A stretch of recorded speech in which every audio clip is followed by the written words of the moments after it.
मोर्चा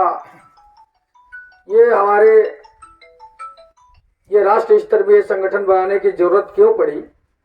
आज हमारे पूरे भारत में जो हमारे सतनामी समाज के जो कौम है, वो कौम पूरे छत्तीसगढ़ में सबसे ज्यादा संख्या में आज हमारे सतनामी रहते हैं। तो ये राष्ट्रीय गुरु घासीदास सतनाम क्रांति मोर्चा, आप सभी साथी लोग जो मोर्चा के नाम से ही जान सकते हैं कि हमारे जो छत्तीसगढ़ में बहुत सारे संगठन बने हुए हैं हमारे सतनामियों का। तो जितने भी संगठन हमारे जो सतनामियों का बना हुआ है, वो संगठन को एकत्रित करके हमारे साथ अन्याय अत्याचार जो हो रहे हैं उसका एक प्लेटफॉर्म बना करके ये मोर्चा करने का ये संगठन है। और इसका जो नेतृत्व है मान्यवर वामन मेश्राम साहब जी, और इसका जो संरक्षक हैं मान्यवर डॉक्टर विलास करात साहब जो इतिहास का रिसर्चर हैं, और ये गुरु घासीदास जी के जो जीवन पर आधारित एक किताबें लिखने जा रहे हैं।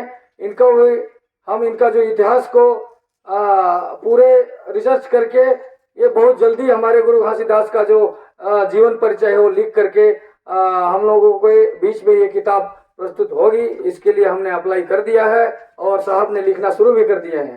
तो इस खुशी में मैं आप लोगों को बहुत बहुत धन्यवाद देता हूं। और आप सभी बुद्धिजीवी साथी बैठे हुए हैं, आप काफी पढ़े लिखे लोग हैं, आप लोग समझ सकते हैं समाज की क्या दशा और दिशा आज के समय चल रही है।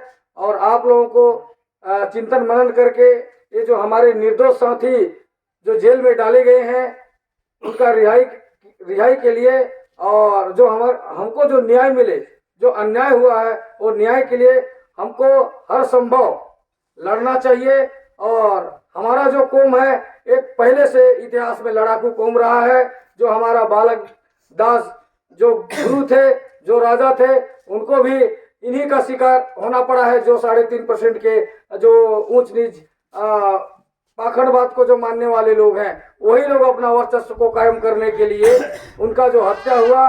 और यहाँ तक भी हम कह सकते हैं कि जो गुरु घासीदास की भी हत्या करने वाले लोग वही हैं। तो आज ये राष्ट्रीय गुरु घासीदास सतनाम क्रांति मोर्चा ये पूरे इतिहास को कंगाल करके हमारे जो सतनामियों का इतिहास है आज उसको जमीनी स्तर में ये लाना चाहता है। और आप लोग इसके लिए जितने भी बुद्धिजीवी वर्ग हैं हमारे पूरे छत्तीसगढ़ के, पूरे भारत के सतनामियों से हम अपील करेंगे, इसका कुछ भी अगर आपको जानकारी हो तो ये राष्ट्रीय गुरु घासीदास सतनाम क्रांति मोर्चा के जो हमारे शीर्ष स्तर के जो नेतृत्व है उनको जानकारी दें, ताकि हम जो हमारा इतिहास है उसको हम फिर से जिंदा कर सकें।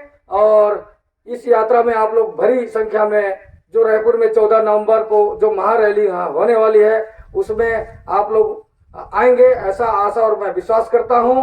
और मेरी बात को यहीं पे खत्म करता हूं।